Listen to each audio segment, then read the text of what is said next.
remporté l'édition 2008. Il court sous les couleurs MK. Je vous demande de lui faire l'innovation, Thibaut Le Gastelois. Et bravo Thibaut, bravo à toi. Ça devait pas être facile avec toute la boue, toute la pluie. Alors on dit souvent avec la transvésubienne qu'on la déteste et qu'on la hait pendant et surtout juste après la ligne d'arrivée, voire quelques jours suivants. Quel a été ton sentiment en passant cette ligne d'arrivée et puis en parcourant tout ce chemin de la transvésubienne, en plus avec une météo assez exécrable? Le premier sentiment, c'est d'abord une satisfaction d'être arrivé jusque-là, mais en même temps, on se dit non, vraiment plus jamais ça. On a tout à l'esprit, les gros moments de galère qu'on vient de passer, où souvent on se fait peur. Ah la galère! Souvent on va au bout de soi, on jongle avec les crampes, et là on se dit mais on est stupide quoi. On se dit c'est fini quoi. Je veux plus jamais y foutre les pieds. On est content de l'avoir fait une fois, mais stop quoi. Mais alors quelles ressources faut-il aller chercher dans son esprit pour se permettre ce luxe très personnel d'avoir un petit autocollant sur un bout de plastique au bout de son vélo? Faut être guerrier. Faut être guerrier. Là, faut être guerrier. Je veux dire, je me suis motivé. C'était l'automotivation, l'autosuggestion. C'est j'irai au bout, et j'étais au bout. Alors pourquoi, après, en tout cas quelques semaines plus tard, on entend déjà les pilotes qui l'ont faite et ceux qui sont un peu poussés par les copains ou encore par l'envie de savoir ce que c'est, et bien on voit tout le monde qui remonte sur les vélos et qui part à l'entraînement pour la transvésubienne de l'année d'après. Alors ça, c'est quelque chose qui ne prend pas un sens tout de suite. Effectivement, je l'avais entendu beaucoup, ça, que la trans, on y pense pendant grosso modo 10 mois, et on la déteste pendant 2 mois, mais au bout de 2 mois, une fois qu'on l'a fini, on pense plus qu'à celle d'après. Et ça, c'est quelque chose qu'effectivement, que j'ai pu constater. L'année dernière, j'ai fait le prologue, et j'ai terminé le prologue avec le VSAB, aux urgences, sous morphine. Donc je m'étais dit cette année, il fallait à tout prix que je la finisse. Et malheureusement, au col de la Porte, j'ai perdu le boulon de bras oscillant. J'ai trouvé des gens qui m'ont gentiment prêté un boulon. Et au col Saint-Michel, 2 km plus loin, j'ai pris une racine, j'ai cassé mon dérailleur. Et depuis le col Saint-Michel, je cours avec la boue et ainsi de suite. Donc ça fait environ 12 km que je cours. Donc j'avais un peu la niaque quand même. Après l'avoir eu le sentiment que ça n'avait pas de sens, et tous les mauvais moments petit à petit s'estompent dans notre esprit. Et puis on a des images comme ça qui reviennent avec bizarrement que du positif. Et là on commence à se mettre dans l'état d'esprit de qu'est-ce que je pourrais faire cette année pour que peut-être préparer différemment cette course et faire en sorte que ça se passe mieux et peut-être finalement en profiter encore plus. Ah c'est le bonheur!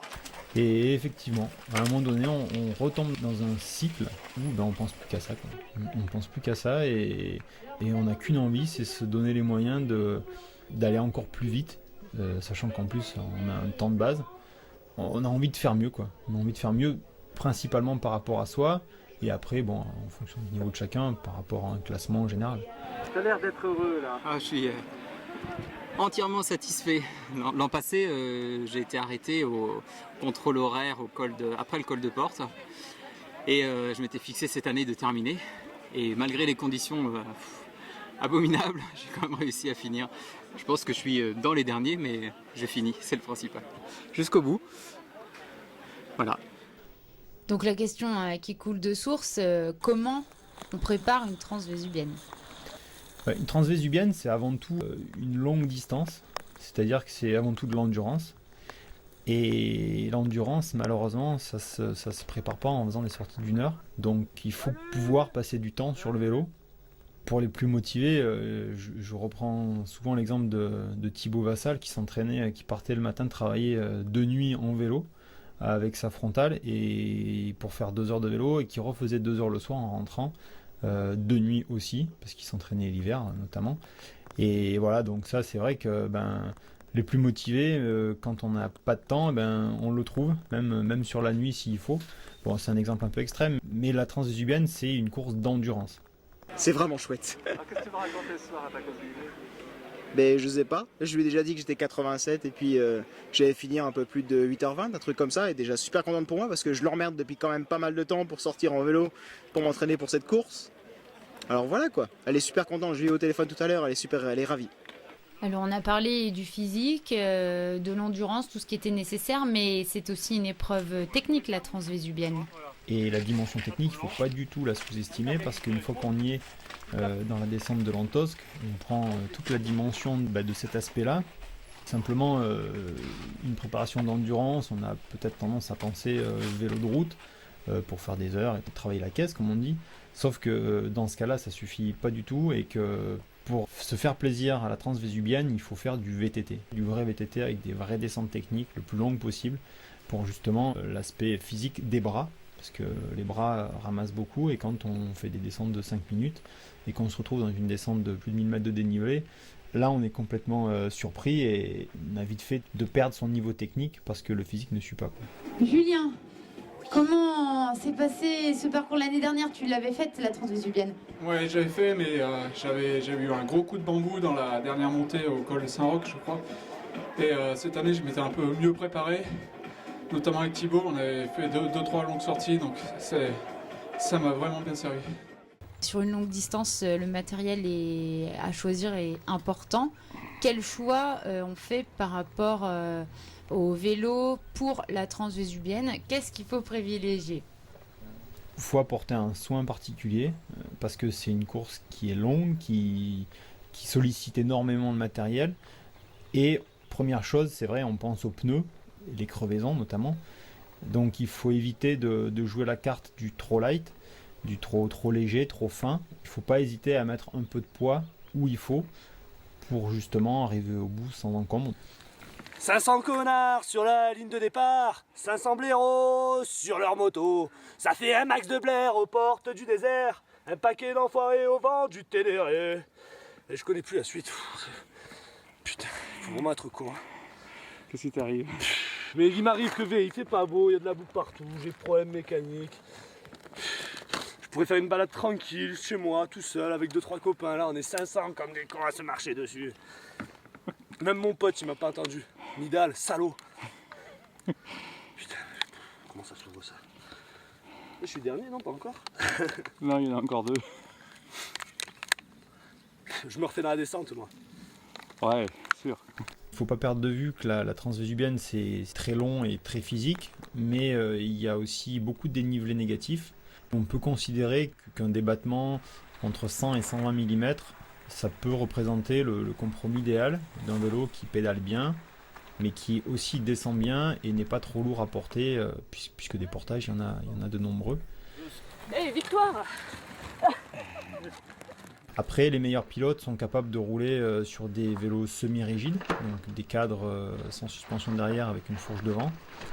Mais ça reste des cas bien particuliers et notamment si on veut se faire plaisir, je pense qu'il ne faut pas hésiter à passer sur des vélos tout suspendus pour avoir des sensations en descente et s'économiser aussi malgré tout et éviter les problèmes techniques aussi en descente puisque c'est plus facile de crever avec un cadre rigide qu'avec un vélo tout suspendu. T'as remarqué qu'il n'y avait pas d'amortisseur à l'arrière? Il y a des cons quand même.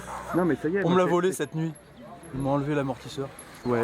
Alors bon, je pars sans amortisseur. Ouais, bah là, tu me racontes des blagues là.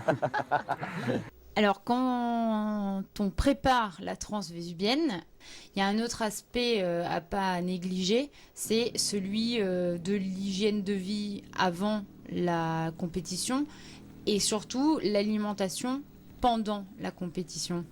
Concernant l'aspect préparation du point de vue de l'alimentation, du sommeil, c'est assez simple. En fait, il faut simplement avoir quelques notions à l'esprit, comme par exemple se gaver de pâtes la veille au soir. Ça sert pas à rien, mais presque, sachant qu'on va passer la nuit à digérer et qu'en général, digérer, ça pompe de l'énergie. Donc on va utiliser une énergie dont on aura besoin le lendemain. Donc en fait, les pâtes, il vaut mieux les manger entre le jeudi et le samedi midi, au plus tard. Ça n'empêche pas d'en manger un petit peu la veille au soir, mais la veille au soir, il vaut mieux avoir un repas plus léger, parce qu'en général, on dort mieux quand on n'a pas l'estomac lourd. Donc ça, c'est un point important. Après, c'est vrai que du point de vue du sommeil, la nuit la plus importante, c'est ce qu'on dit et c'est ce qui se vérifie souvent, c'est la nuit de l'avant-veille. Et donc, c'est pas parce qu'on est encore un peu loin de l'épreuve qu'on peut se dire bah, c'est pas grave. Non, c'est grave. C'est la nuit qu'il faut privilégier du point de vue de la qualité du sommeil et du volume de sommeil. Après, il y a la gestion, l'alimentation pendant la course. Évidemment, il faut boire régulièrement, sans attendre d'avoir soif, toutes les 20 minutes maximum. Pour ce qui est de l'alimentation en elle-même, c'est plus effectivement du solide en début de course et finir par tout ce qui s'absorbe plus facilement, comme les gels, ce qui est le plus couramment utilisé en complément des barres énergétiques solides, qu'il vaut mieux utiliser en début d'épreuve parce que c'est simplement plus long à digérer et que quand on le prend 1 heure avant d'arriver, et ben en fait on va la digérer pour le soir quand on aura fini l'épreuve. Le menu c'est quoi là? Pâte au jambon avec de l'huile d'olive. Coquillade jambon comme les enfants. Oh ça doit être bon là. C'est chaud, c'est froid? Alors là c'est froid. Il n'y a rien de chaud là. Ouais.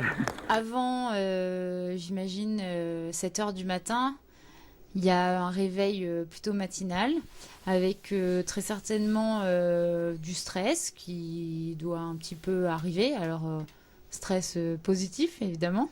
Comment un matin de transvésubienne, avant le départ, dans quel état on est? Avant un matin de transvésubienne, plus on est préparé et moins on a laissé de choses au hasard, sans forcément viser la performance, simplement les conditions dans lesquelles on va rouler. Plus on a préparé en amont ça, et moins le stress est grand. Puisque quand on sait que on a préparé son vélo comme il faut, qu'on n'a pas une patte de derrière qui risque de casser ou qu'on n'a pas un câble effiloché, c'est un souci en moins. Quand on sait on s'est alimenté correctement, on craint moins l'hypoglycémie. Quand on sait qu'on a suffisamment roulé pour arriver au bout dans de bonnes conditions, c'est pareil, c'est aussi des facteurs de sérénité. Donc la transvésubienne, c'est quelque chose qui se prépare. Et plus on l'a préparé, moins on est stressé. Une nana sur la trans. Tu sais que maintenant c'est devenu la transthérapie. Ah ouais? Ouais, avant il y avait la transvésubienne, la transpiration. Et là c'est la transthérapie avec bain de boue assuré et c'est gratis en plus. C'est bien, le bain de boue, pas de soucis. Petite douche. Ouais, au départ. Petit massage. Ouais, ça coule. Voilà, papouille. Voilà. Papouille, ouais, tout ce qu'il faut quoi. Tout ce qu'il faut, c'est pour ça que t'es venu je pense. Exactement, je réitère. Voilà, il fait beau, le soleil dans le cœur. Voilà.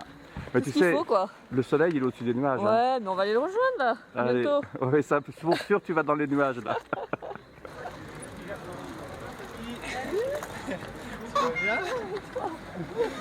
On est dans un truc de ouf. Ah oui, complètement. Même à l'appel des numéros sur la ligne de départ où il commence à y avoir les autres compétiteurs, la masse au départ et le compte à rebours avant le start. Bon, c'est vrai que l'aspect gestion du stress, là, c'est un peu la théorie. Maintenant, quand on y est, quand on arrive, qu'on se mêle à tous les autres compétiteurs qui, pour beaucoup, sont stressés. Le stress, c'est aussi quelque chose qui se communique. Et quand on en voit les autres blêmes, un peu dans l'angoisse, c'est vrai que on se dit, on prend peut-être plus la mesure de ce vers quoi on se dirige. Et du coup, on a peut-être aussi une angoisse qui nous envahit. Et c'est vrai que quand on entend Cathy commencer à appeler la première tranche de dossard pour venir se placer sur la ligne de départ, bon, c'est vrai que là, on monte d'un cran du point de vue de l'angoisse, oui, ça c'est sûr. Tous les numéros de 1 à 210, entrée en grille. 148.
départ, une fois donné, il y a peut-être une première partie on part pas, vous n'avez pas 1 heure ou 2 pour vous échauffer avant. Donc est-ce que la première partie, juste derrière le départ, est une partie qui vous permet de vous échauffer? C'est vrai que la première partie, elle est essentielle, dans la mesure où, peu de participants ont la possibilité de s'échauffer. Bon, on roule un petit peu, mais c'est vrai que quand on part pour 6 heures ou 5h30 au mieux, on se dit qu'on aura largement le temps de s'échauffer, qu'il vaut mieux garder ses forces. Donc c'est vrai que la toute première partie du parcours, il faut la mettre à profit pour mettre en route la machine, et surtout la violenté d'entrée, même s'il y a quand même des portions très vite assez raides. Au bout de quelques centaines de mètres, on a déjà des portions où certains peuvent monter à pied. Et je dirais, plus on a soigné la mise en route, et plus on a de chances d'aller au bout dans de bonnes conditions, même si c'est pas forcément une règle. Mais c'est vrai que pas d'entrée à froid, se claquer, c'est quand même du bon sens, et c'est effectivement ce qu'il faut faire. Allez, un petit coucou à la copine là, pour qu'elle sache que vous y étiez vraiment. Ouais, salut. Voilà, c'était moi avec la valise. C'est toi avec la valise? Et tu l'as laissée où? À la consigne? À la consigne. Tiens, vous êtes nombreux. Georges, il m'a dit tu filmes tout le monde, hein? On enchaîne après le départ et la petite mise en jambes, une descente, la fameuse descente de l'Antosque, qui, lorsque les compétiteurs parlent de la transvésubienne, c'est une descente dont on entend vraiment parler. Est-ce qu'elle est vraiment technique? Est-ce que c'est juste parce que c'est magnifique, ou bien les deux? C'est les deux. La descente de l'Antosque, je dirais qu'en elle-même, c'est une course, c'est un objectif.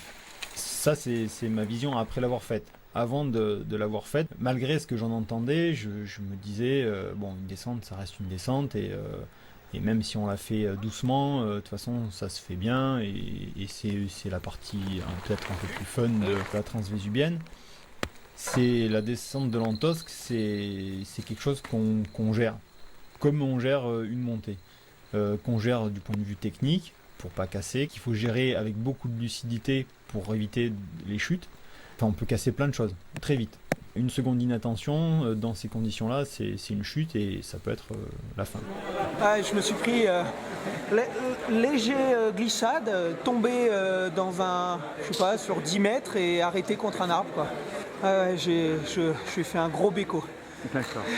C'était chouette. Ouais. Une relation fusionnelle avec un arbre, chose qui m'était jamais arrivée, quoi. Et alors, vous vous êtes séparés comment finalement? Difficilement, parce que c'était assez escarpé. Du coup, c'est vrai que ça n'a pas été simple de se séparer. Comment on s'est dit au revoir, tout. Nickel, et il m'a rendu mon vélo, quoi. C'était le plus important. Bon, demain tu retourneras faire une plaque alors? Ouais. En souvenir? En souvenir, ouais. Ici, un con a perdu son vélo.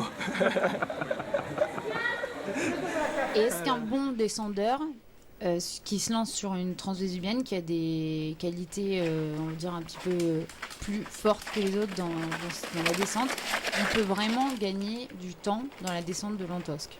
Oui, ça c'est une certitude. En plus, cette année, compte tenu des conditions particulièrement difficiles, donc avec la pluie qui a rendu les pierres recouvertes de boue, donc particulièrement glissantes, un bon descendeur dans cette descente-là, qui est longue et technique, peut vraiment faire la différence. Ou, sans forcément faire la différence, peut s'économiser et arriver en bas dans un meilleur état de fraîcheur que quelqu'un qui aura tout donné par faiblesse technique, tout simplement pour arriver en bas sans justement tomber et casser.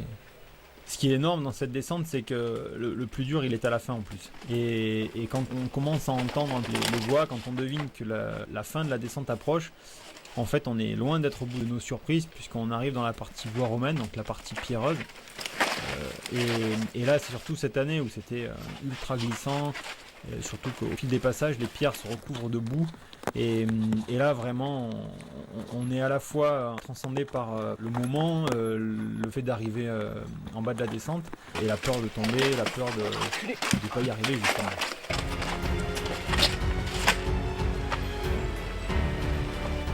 vraiment l'impression qu'on tient un marteau-piqueur dans ses mains, quoi. On est littéralement pilonné par les chocs qui se succèdent, qui s'enchaînent. Heureusement qu'on entend les cris et les applaudissements en bas à l'entos, et on sait que ça va s'arrêter parce que c'est vrai que c'est quand même un grand moment de bravoure, quoi, hein, cette descente.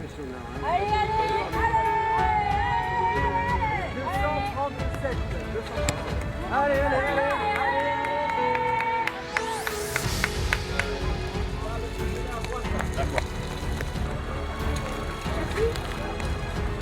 Voilà.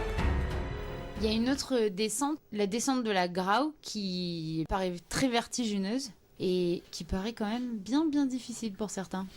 On focalise beaucoup sur la descente d'avant, la plus fameuse, mais c'est loin d'être terminé. Et cette petite descente, très raide, vraiment très raide, mais en plus rendue glissante cette année par cette pluie, il faut vraiment mettre toute sa lucidité pour rester sur le vélo, juste rester sur le vélo, sans parler d'aller vite. Et quand on arrive sur la route, la petite route qu'on coupe pour ensuite replonger, ça fait un petit moment de répit et on est bien content d'en profiter, ne serait-ce que 2 secondes avant de renchaîner toute la descente qui est peut-être un peu moins technique mais assez longue, qui nous emmène jusqu'au pont du Paillon. Et alors, qu'est-ce que t'en penses là? Alors c'est fandard, c'est comme à la maison. Je me croirais dans les Vosges. J'adore la boue. Ça se voit. On a parlé des descentes, mais la transvésubienne s'est aussi démontée. Et celle du col Saint-Michel, apparemment, c'est un grand moment, non? Quand on la voit sur le graphique, c'est sûr qu'elle fait peur. Et quand on a eu la chance ou la malchance à ce moment-là de l'avoir repérée, on sait ce qui nous attend. Et là, on sait qu'on a 700-800 mètres de dénivelé positif à gravir. Et là, quand on sait qu'on commence à être juste physiquement et qu'on part pour 25, 30, 40 minutes de montée non-stop dans des cailloux, sur un revêtement glissant en plus, toujours à cause de la pluie qui ne s'est pas encore arrêtée, et bien là on dit il va falloir s'accrocher, il va falloir serrer les dents et c'est ce qu'on fait en fait, c'est ce qu'on fait, on a que ça à faire. Prendre son mal en patience, surtout jamais se relâcher, jamais s'arrêter, parce que si on s'arrête, on n'avance plus. Ben voilà, qu'on va chercher l'énergie dans le fait qu'on se rapproche de la fin, que c'est grosso modo la dernière grosse difficulté sur le plan physique. Et puis finalement, tout doucement, on arrive au sommet et là c'est vraiment un grand bonheur. C'est une victoire dans la victoire en fait. Alors, qu'est-ce que tu me racontes? Qu'est-ce que je peux raconter? Bon, des choses intelligentes, Ouais, profondes, ouais, des philosophiques, idiotes, t'as le choix. Ouais, bon, il fait pas vraiment beau. Les paysages sont, à mon avis, effectivement superbes s'il fait beau. On en bave bien. Georges nous a bien gâtés, comme d'habitude. Et puis voilà. Ouais, Georges, c'est un sorcier. Ouais, c'est un sorcier, mais alors, rien que la baguette magique, aujourd'hui, elle est pas aussi magique que d'habitude. Hein. Enfin, il a raté le temps, mais c'est ça le truc, hein, le parcours après. Un tout petit peu après le col Saint-Michel, on a un ravito. Même si on s'y arrête pas au ravito, ils sont là. Ça nous fait du bien psychologiquement. Parce qu'on entend, quand on approche des ravitaux, on entend, en général c'est des points de regroupement où les spectateurs, en plus de tous les bénévoles qui sont là, se regroupent, puisque c'est des points accessibles. Et ces ravitaux, c'est un peu nos bouffées d'oxygène pendant cet effort. On est bien content, même si on s'y arrête pas, on est bien content de voir un peu du monde. Et en fait, ce sont des repères, une bouffée d'humanité quand on vient de faire une demi-heure, 1 heure, voire plus, tout seul dans la pampa sans voir personne, à part évidemment quelques signaleurs et commissaires. Mais sinon, c'est vrai qu'on est un peu seul et on est bien content de retrouver un peu d'humanité. Ouais. Alors, monsieur Sourire? On sourit un peu moins quand même là. Hein. Ça commence à marquer l'organisme, pas très facile. Mais bon. Si par exemple, sur le parcours, on a faim avant d'arriver au ravitaillement, comment ça se passe? Qu'est-ce qu'il faut faire? C'est vrai qu'il ne faut pas forcément attendre d'être au ravito fixe pour s'alimenter, et j'ai une petite anecdote qui me l'a bien prouvé. À un moment donné, quand ça commence à moins répondre, quand le physique commence un peu à s'étioler, on s'en rend compte par des petites fautes toutes bêtes qu'on commence à faire et qui peuvent être vite sanctionnées. Il y avait notamment, je prends cette petite ornière là, il y avait une petite ornière, vraiment un obstacle bénin à passer. Et en fait, je me suis tombé, tout bêtement, vraiment, je suis tombé, mais alors comme un endroit où jamais j'aurais pensé pouvoir tomber. Et là, j'ai dit, stop, je vais écouter les conseils de Jean-Pierre Bruni. Et effectivement, des fois, il vaut mieux perdre 5 minutes à s'arrêter, à reprendre ses esprits, à éventuellement mettre une paire de manchettes dans sa poche si on a trop chaud, à remettre un kawaii si on a trop froid, à s'alimenter et à boire, pour ensuite mieux repartir.